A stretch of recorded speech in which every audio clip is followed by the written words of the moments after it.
But you do love touring, don't you? Mm. I like it for about the first month. Then, frankly, it really is hard to keep generating more excitement for the next performance, because there's only so many ways that you can interpret a song. And after about the first month, you've done. So you then start finding that you're repeating yourself, and it's becoming almost a choreography, an internal choreography. You're thinking the same way about each song, and that's really tricky, That's really tricky. I think what the saving grace of any tour is to have fabulously inventive musicians who take you off and go somewhere else, Yeah. And again, I don't keep on harping on this lot, but they're my favourite topic at the moment. Tin Machine, that's exactly what that's about. The guys within that band are used to the idea of not sticking to a set way of doing things. Yeah. So their playing becomes very ambitious at times, and can throw me quite radically, which is great. I was listening to the Tin Machine a lot over the last couple of days because, obviously your commitment to it is total. Yeah. And I wonder perhaps is it not that particularly the British, as your audiences tends to be a little older now. Yeah. And they're used to you progressing, and suddenly they think heavy metal, in a sense, is almost a retrogressive step for you. Or is that being if indeed that's its definition, I'm not so sure. It does follow by virtue of the fact that Reeves is in the band. Reeves has spent most of his time in the ilk of band that's coming out of Boston, which is very much. It started off as what was known as educated punk. There was a series of bands, notably the Pixies. Who you are obviously very a huge fan. I think they're one. I'm pushing them like crazy. I think they're the next. Detected it. For me, they're the next Talking Heads in as much as that they, for me, personify white middle class rock in America. They have very pithy, witty lyrics, and an unconscious a reappraisal of what's gone before musically. I think they're a great little outfit. They're a lot of fun. A lot of fun. Also, another band came out there called Dinosaur Jr., which is very much in the same area. And those were the kinds of bands that Reeves, in fact, he was working with. He had his own bands there. And they were always to knock around with each other. And it was like the set, that was the Boston sound, And it owed a lot to, in fact, punk, but the abilities of the guitarists were probably a bit better. It doesn't really have its roots in metal, per se. But I remember. And for me, heavy metal would have to be a Def Leppard or a Metallica or that kind of thing, which I don't feel that we would want to align ourselves in that area. I think we feel more comfortable in the area of Glenn Branca and Pixies. Yes, but there's always been the sort of, if you like, the loud guitar sound. Loud guitar. Without doubt. Without doubt. Okay, yeah. Let's not split head. It's very bloody loud guitar. Yeah. But very aggressive. Given your obvious delight at working with these people. Yeah. Why are you doing a sort of an almost? It's like a sort of the greatest hits. It is a greatest hits tour, without doubt. There's no other word. Cynics could say greatest songs, I suspect, because I think a lot of the songs. I've not had that many greatest hits. I've only had a couple, like number one things in America. A third one was with Mick Jagger, so it's hardly fair to claim it as one of mine. And in England, likewise. I think I'm actually better known for albums than I am for the relevant singles that came from them, although they indeed are known. But things like Changes, for instance, it's quite as well known as any single that I've ever done. So I think it would be more of favourite songs kind of thing. But why? Why? People are going to say, look, it's the Stones are on tour. There must be a lot of money involved in this. I hope so. I hope so. One never knows. Is this your pension fund? We don't know, because we don't know what we'll make of it. And it's always whatever happens in music, you never know until you actually go for it what the reaction is going to be. One puts out albums not knowing if you're going to sell or not. Yeah. I've had a series of calamities, huge calamities with albums in terms of sales. For starting with Aladdin Sane, which didn't sell at all. But now, the odd thing about those things is that they actually became, in retrospect, fairly well known albums. Aladdin Sane, Diamond Dogs didn't do very well at all. Low was, of course, which is my favourite album of any of the albums I made, was an absolute non-starter. I was working on it. Absolute non-starter. Yeah, I mean, and you know, generally the kind of attitude that I had to kind of put up with from a lot of executives at that place at the time. I mean, I absolutely loathed what I was doing as well. And that comes Didn't they tell you to sort of go back to Philadelphia? They actually sent me a letter saying, go back to Philadelphia. Please, David, please go back to Philadelphia and see if you can't do something in the area of young Americans again, you know, which was so soul destroying for me as an artist at the time, because I put so much into Low. I felt this was a really interesting and new approach to music, you know, and we were all excited about it. And to get that back was like, oh, shit. Why should we maybe be working with each other anymore, you know? However, to go on from there, a Low Lodger fared very badly indeed. Never Let Me Down. Did better probably than anything pre-Let's Dance, but in comparison to... Yeah. Then it starts to become relatives. Yes. Because once you hit Let's Dance, that's the most albums I ever sold anyway. How many records have you sold album-wise? Not that many. I mean... But seriously, not 30 that many. million? Let me see. Oh, probably not anywhere like that. No. I don't sell records. Yeah. I and my music, like Dylan, are much better known than album sales. So that means that A you're foreigner, yeah. a band like Foreigner or something like that, would outstrip me heads and shoulders in album sales. So in other words, you're Any not half as number rich of- as everyone thinks you are. Oh no, good God. No. Chance would be a fine thing. Yeah, absolutely. But then, I mean, is this? I mean, you know, the cynics will say that this is designed to put your, presumably there's a sort of sense you want to put your Well, that's work in okay a for them to say that. Yeah, They're very entitled to do that. But the only thing that I have a bit of a problem is, it seems odd for me to ask an entertainer why he's working. And a question I was asked at the press conference particularly annoyed me when they said, "You're doing all your songs, isn't that cashing in?" And my immediate reaction to that was, whose songs should I be doing then, for fuck's sake?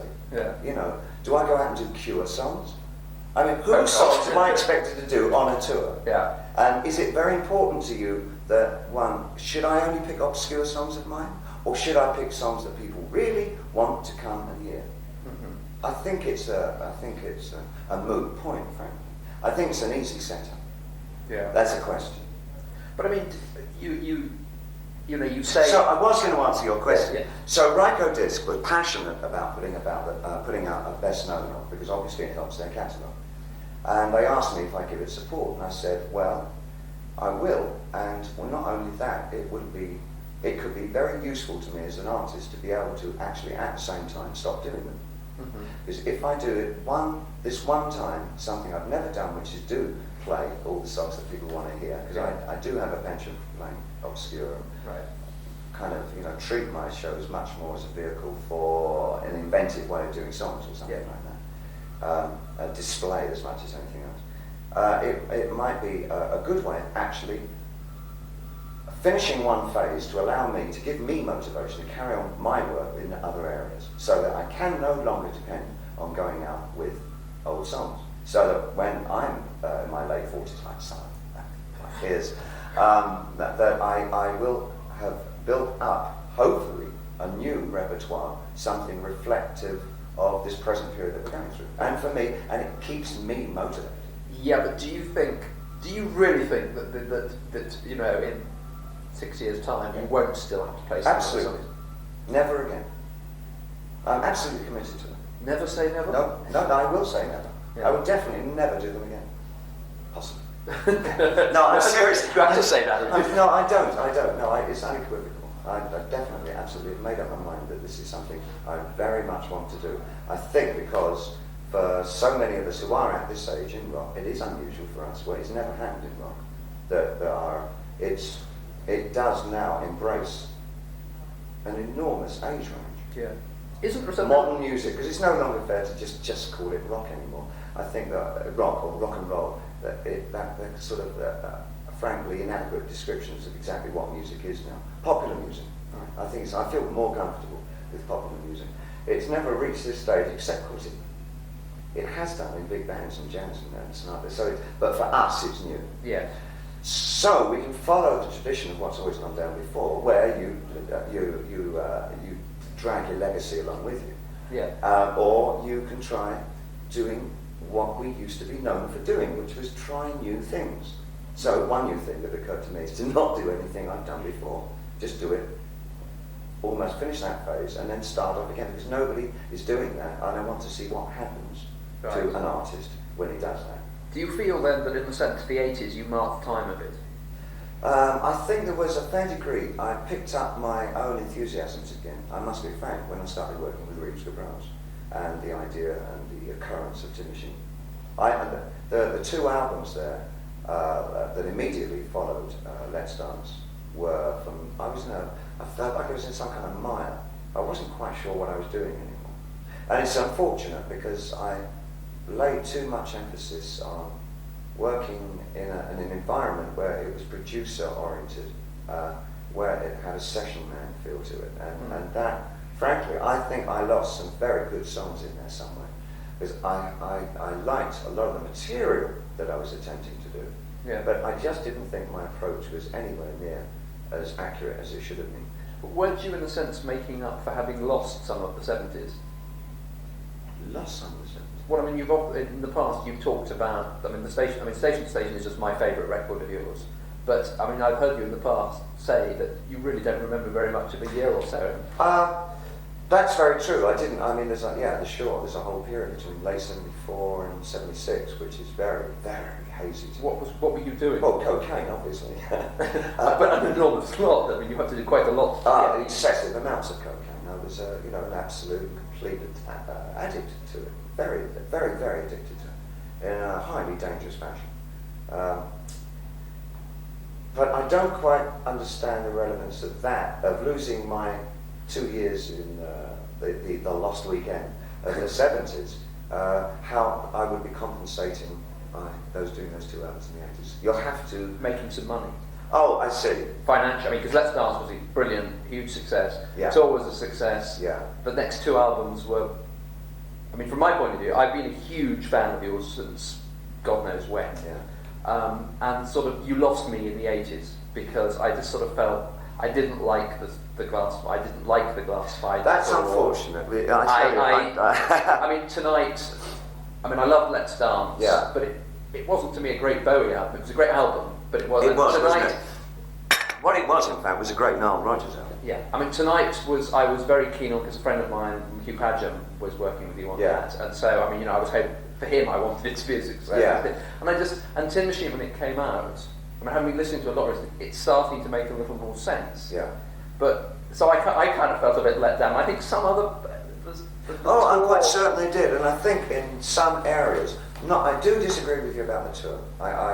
I was feeling until I got to Mid-America. Well, in fact, when we got to Europe, and we did places like Spain and Italy and Germany. Yeah. When the reviews were so at complete odds to the initial reaction that we had to it in England, and because of the Scandinavian shows. Now, one should never apologise or give excuses for one's work, but I must say that I felt the biggest mistake that was made on that tour was opening in daylight. I think the whole reasoning for doing the entire damn show was lost. To open in daylight and have the world's press there, I couldn't believe it. I said, Bill, the sun hasn't gone down.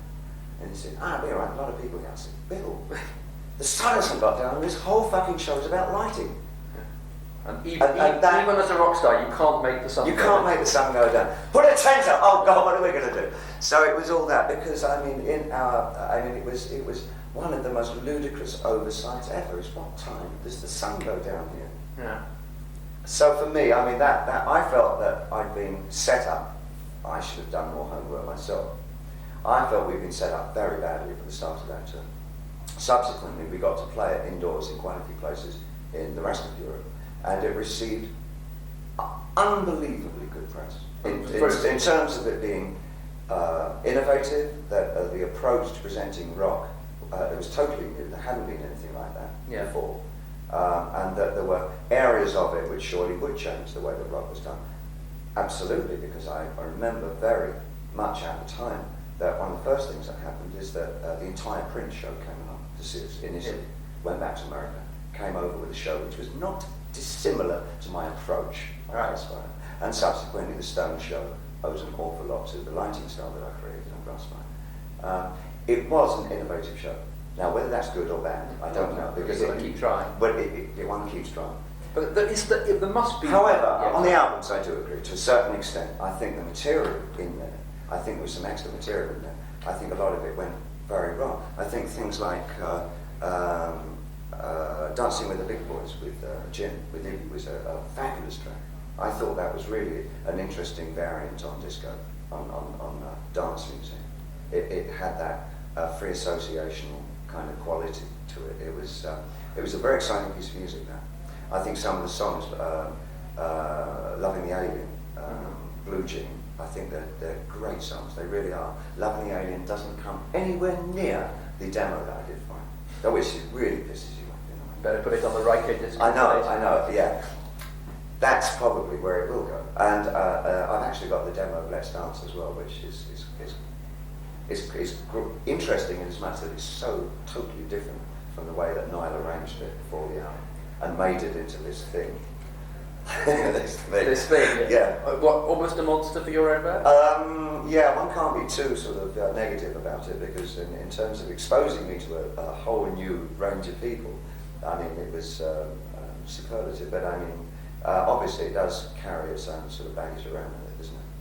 That's hard to beat, especially when you sort of, you know, kind of strive to be seen to be interested in varying the forms of music and playing around with them and working with the mechanics of how music's put together and producing a new kind of collage or a new statement of music, you know. And I just felt, fuck me, I'm a pop star now, and now this is going to be really, what do we do with this? And it was a real question, those two albums, of what do we do with this? And it took me that time to kind of think, I know what I don't want to do with this, you know. I don't think I like this at all. I mean, both those albums made, as I say, both of those albums, Tonight and Never Let Me Down, still sold better than anything I'd done before Let's Dance. Yeah. So that was an irony, but you know. But we don't talk about. But it's relatively. We don't talk about Tin Machine sales very much. We did 1 million. Wow. Not bad. Not bad. Sold better than Never Let Me Down. Yeah. Which is extraordinary. Yeah. That's extraordinary. Again, I'm in a very odd position here, because the guys who were working in the band certainly deserve a financial break. I mean, none of them session men, none of them have sort of had one of these cosy kind of session man kind of livings. I mean, I remember Hunt and Tony from Iggy's. They're Hunt and Tony, you know. I mean, they haven't changed. They're what they are, man. You know, they are kind of, you know, fairly street edge guys. I mean, and they deserve a break financially. So one hopes that they can gather some kind of, you know, financial momentum from the Tin Machine. But then how did they feel? On the other hand, I don't want that to have to interfere with what we're trying to do as a band. But how did they feel about you're doing this tour, you know, when they know that I want to do this badly. They know, and they're prepared to. I think the only thing they're probably a little worried about is that we won't get on the road fast enough with Tin Machine. Mm-hmm. But on the other hand, it does give them time to play around with the tracks that we've done in Sydney, which is 25 of that. One presumes like 14 will actually be on the album. So there's post-recording work that they definitely want to do, and I hope should be doing on it right now. But I know they will, because Reeves makes sure that all that gets done. He's very together.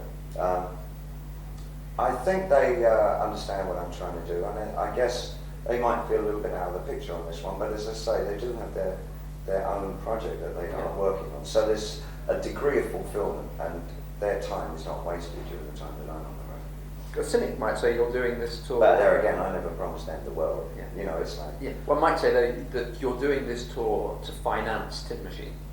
You could look at it that way. I look at it like this. You won't be drawn on this. No. It would help. It will help. You also hinted that you're going to be using video in a rather dramatic way. Can you elucidate on that at all? Only in as much that it seemed to me that there was a lot of, there was a kind of an archaic feeling about those two little guys on the edge that you get in gigs these days.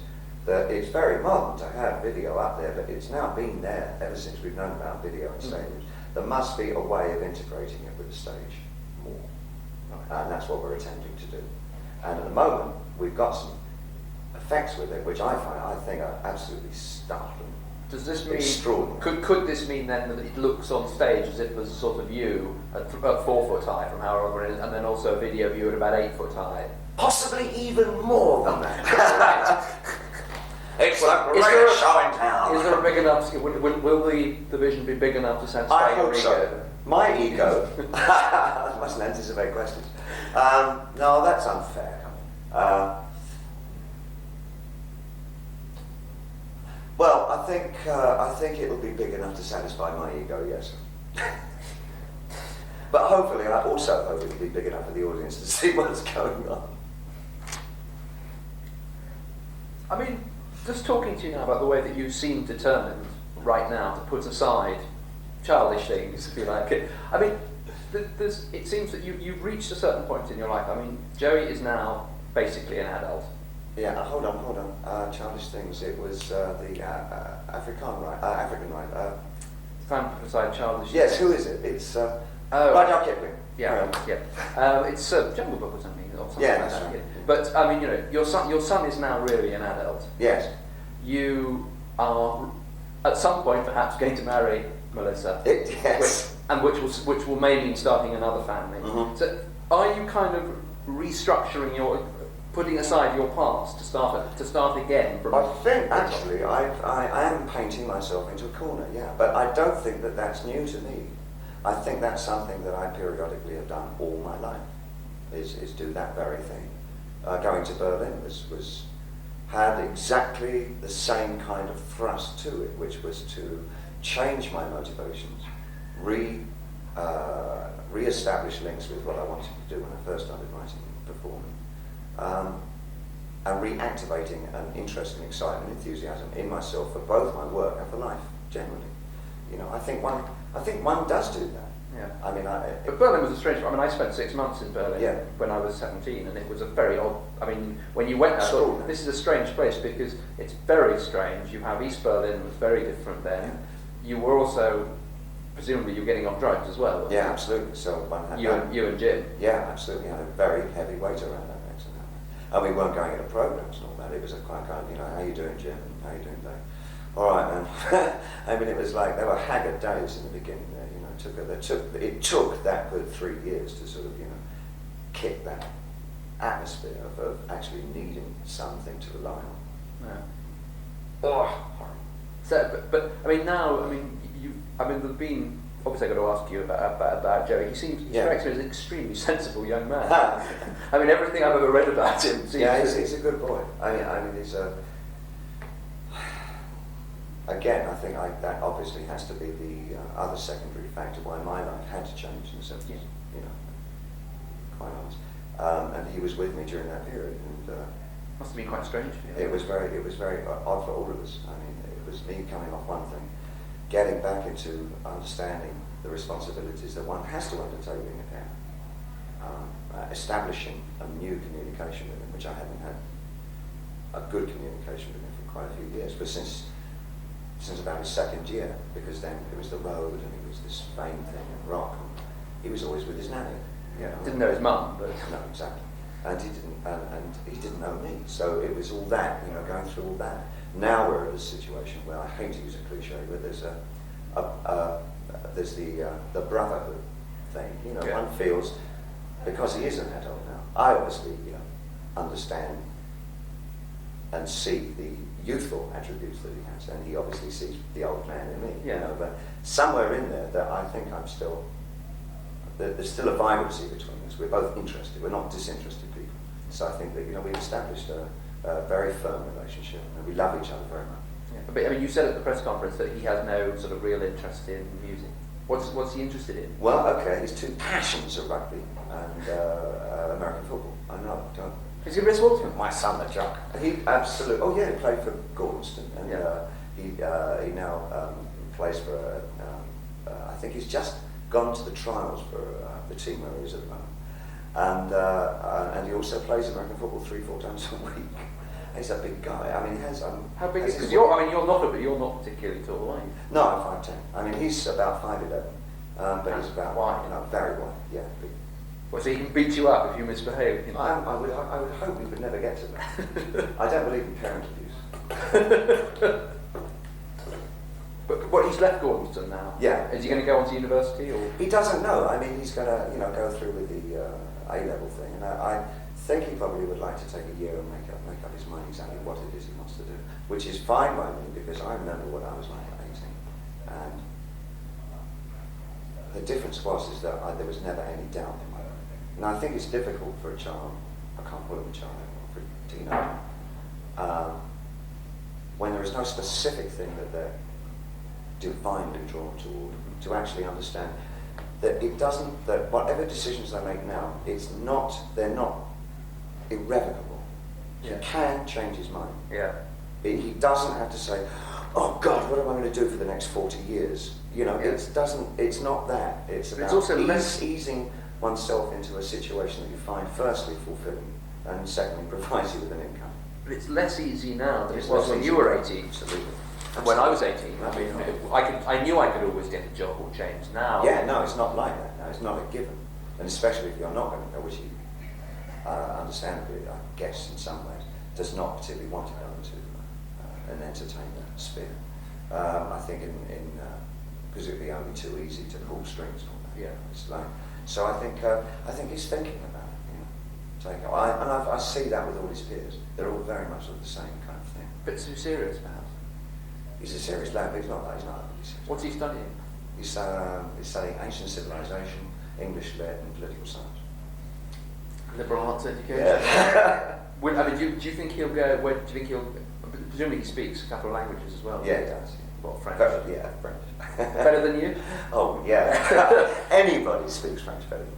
Oh, I noted that at the press conference. Yeah. I'd rather get an accurate translation than find myself Saying the wrong covered word. in faux pas. Yeah. It's probably the sun masquerading as the Frenchman I anyway. can creep around, yeah, exactly, that's what I really need. I can creep around the shops and get my cigarettes, and I can establish communications with people, but as for following a conversation, I have an awful lot of problems. But you see, the trouble is,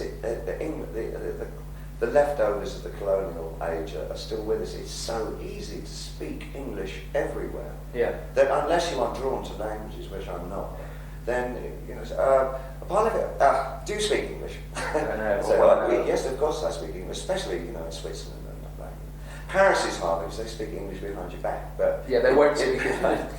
It's so angry. South of France, totally different, they're wonderful.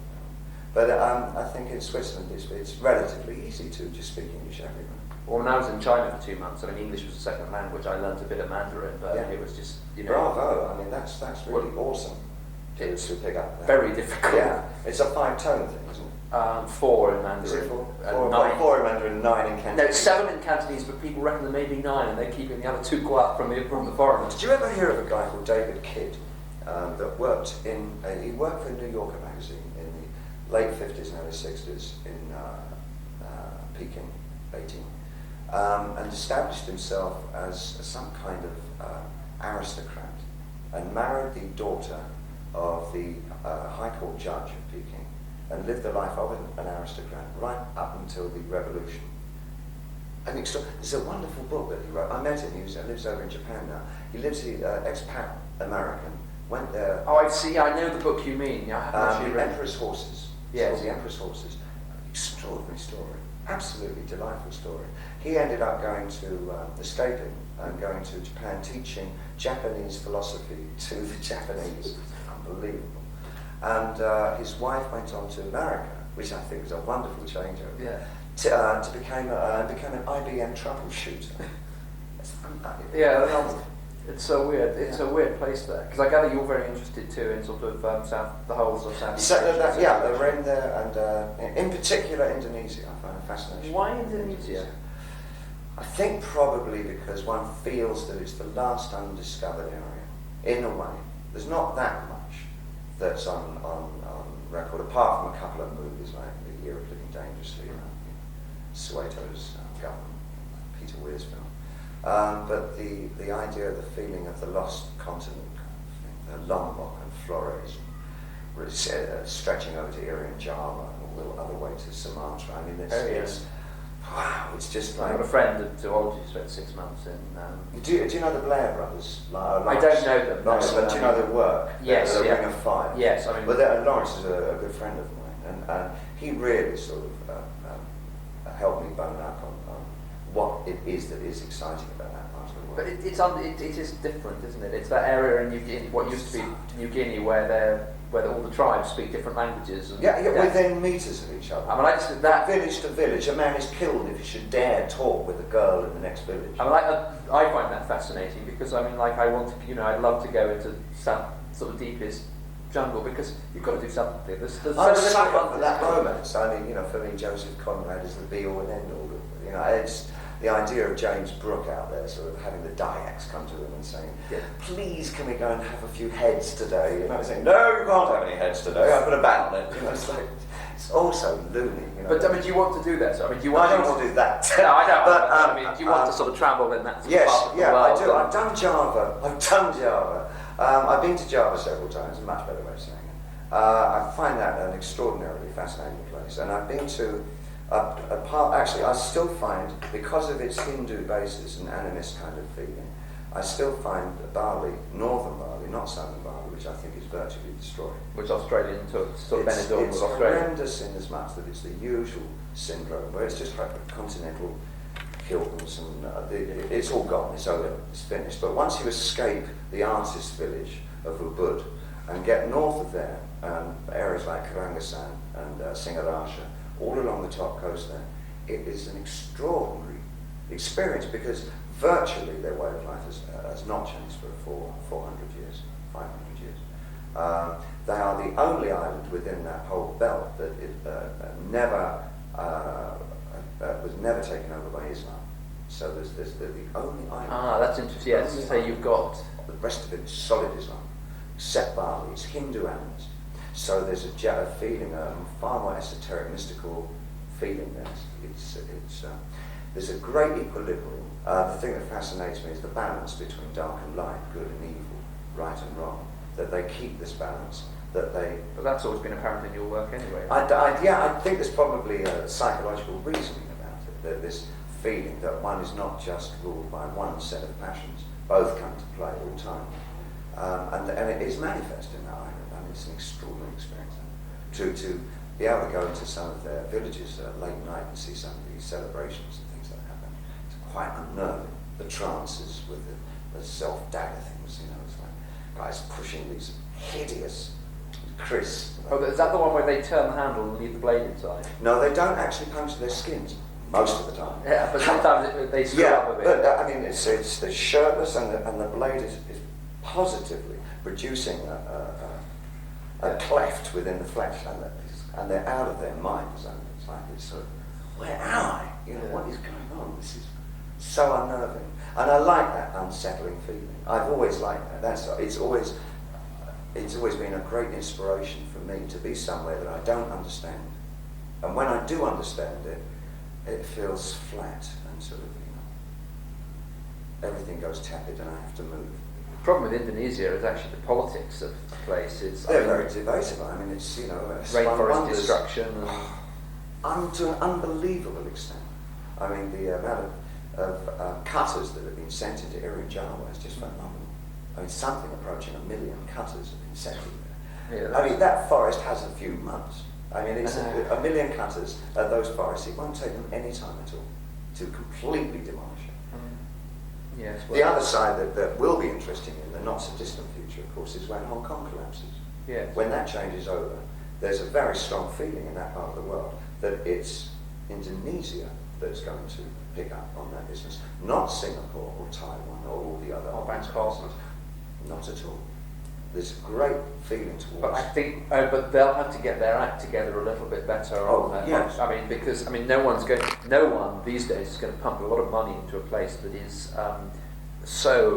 government is blatantly destroying what little time we have left on this land. Yeah, absolutely.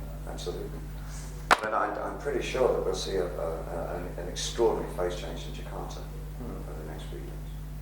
They're pumping a lot of money into it now, isn't it? Yeah, It will be interesting to see. I haven't been there myself. I mean, I'm fascinated now in going into northern Burma, Laos, and I've always wanted to do that. It's an 8-day trip, isn't it? Just through Yeah. one way. Then you get out the other side, and you can get your visa renewed and go back the other way. So you can actually spend 16. It's very hard at the moment. I was trying to go there last year. I was there Yeah. in the Golden Triangle doing some, I would say more interesting stories, but non-music stories. And I mean, friends of mine have spent time in Laos, and when we were in China, we spent a lot of time in Yunnan, which is not really China at all. It's much nicer than China. And I mean, that whole area, again, it's lots of different people, different languages, different customs. It's fabulous, it's fun. To spend a night in Rangoon. And it hasn't changed. One of the first objects I ever bought when I was a kid was a Burmese sideboard that I found in a junk store. I bought it for £17, and it was the official Burmese entry to the great exhibition at the Crystal Palace. It was phenomenal. You still have it? I still have it. I still have it. Where is it? It's a real white elephant. I mean, it Literally. it was, nobody wanted this huge, great, dusty, wonderfully hand-carved piece of furniture. And it was in a junk shop in Beckenham. And I said, oh, that's magical, where does it come from? He said, oh, a place called Burma. Oh, where's that? You know, it was like, and that always sort of got me, you know, it was like. Where does it live now? It lives in Mystique. It lives in Mystique. Where? Of course, it went very well Yeah. because it was built for that kind of conditioning. So it doesn't actually crack with it, because everything you take to the islands cracks immediately. Yeah. So it's an impossible place to take things like that. But that was from the right parts of the world. Where do you live now then? I'm based in Switzerland. I have been now for 10 years. Yeah. Close on 10 years. Well, near the skiing. Yes. Within an hour and a half. Which resort? What? Which resort? Well, which is... I've never skied there. I was in Flims. You won't be likely to the way it's going. And I was in Flims at Christmas. Were you? Yeah, it was pretty. They say it's pasture land at the moment. Yeah. You can take a copter over and it's just green, tidy land up there. And the shopkeepers are going spare, because this season is it for them. If they don't make any money this season, that's it, because it's just a little tiny quiet village the rest of the year. So they're absolutely frantic, because it's 3 years in a row. They're going out of business and selling up. Unbelievable. This weather change is incredible. However, so I'm based there.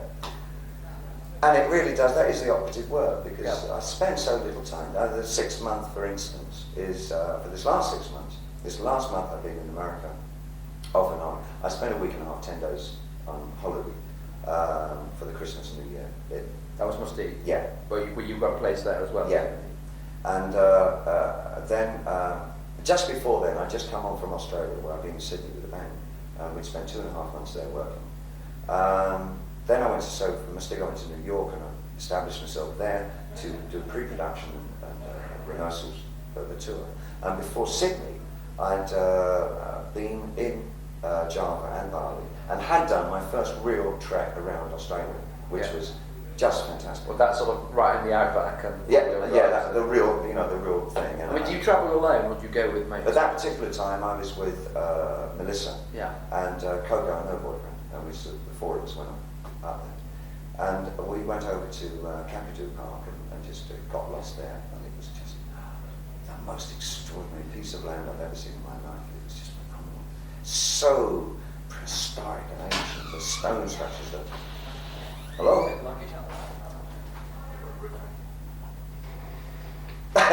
Yes. I think you've stopped everything. Yeah. Can you give us a couple minutes? Yeah, sure. Um, I hope so. I've only had about 20 minutes.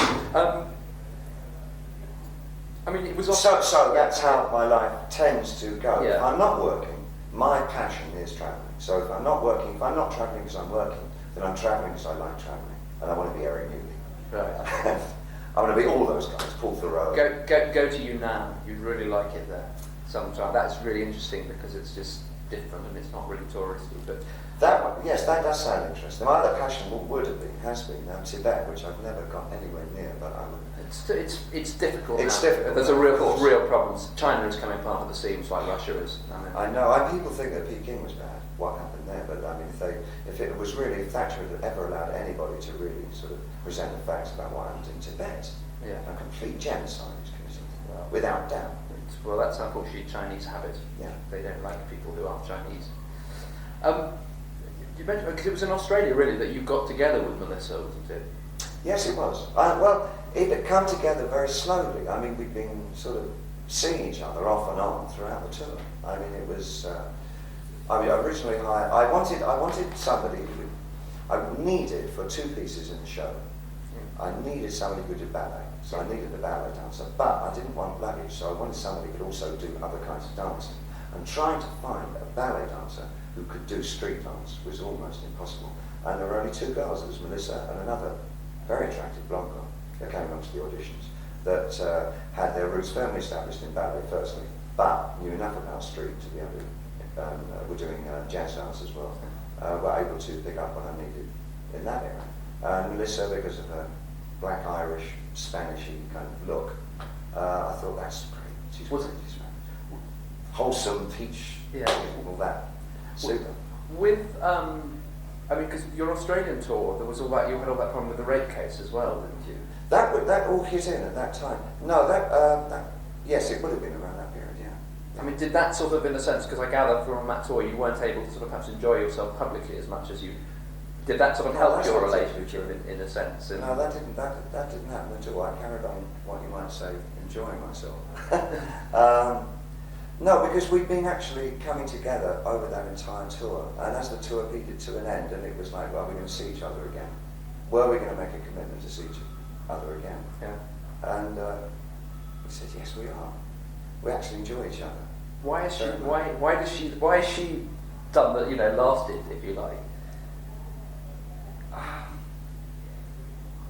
She fulfills something in me, I suppose, that I don't have within myself, and I think one always looks for that in a relationship. There's a bright, very solid,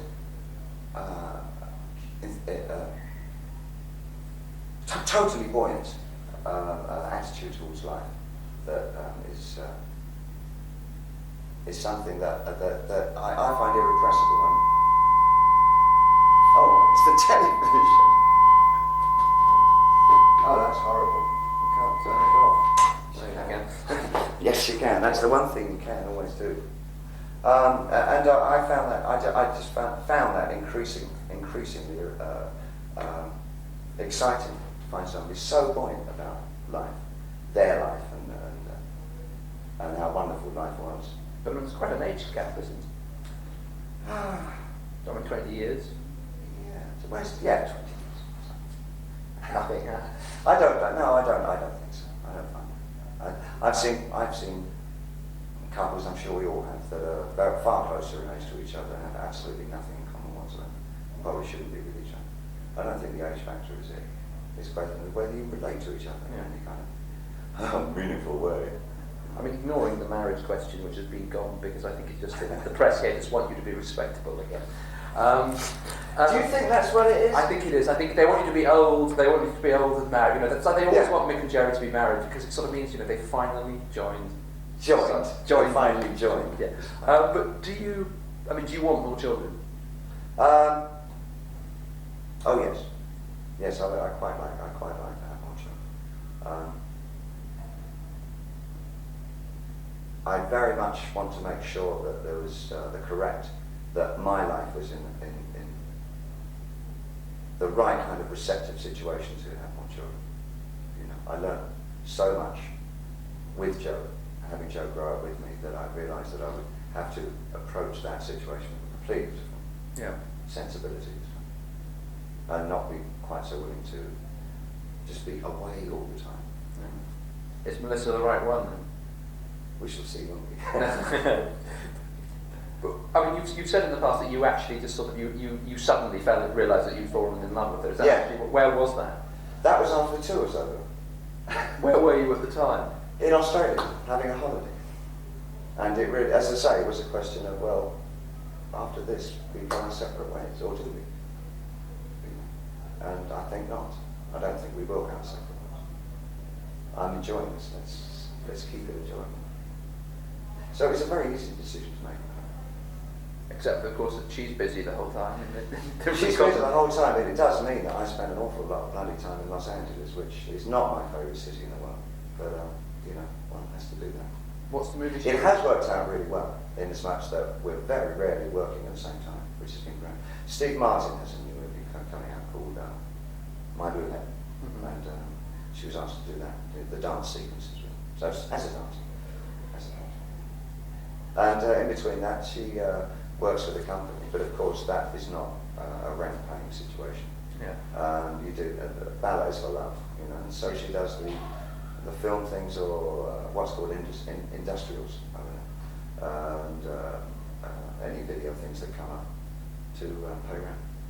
But one does collect a lot of so-called acquaintances en route as well. You just know they're not going to be best friends with you for life. Well, they're there for the party. There's an awful lot. There used to be an awful lot. I think that again has desisted. I've made positive moves to make sure that situation doesn't occur too often, because it's very hard to have people grasping at you that much at the time and taking so much and giving so little back. Okay. And Last disappearing. Last question. When you're alone, or you know, when you're not, when you're being completely by yourself, I mean, what do you do in a day? I mean, how do you spend it? A working day or a non-working day? A non-working day. A non-working day. I think inevitably I wake up and read.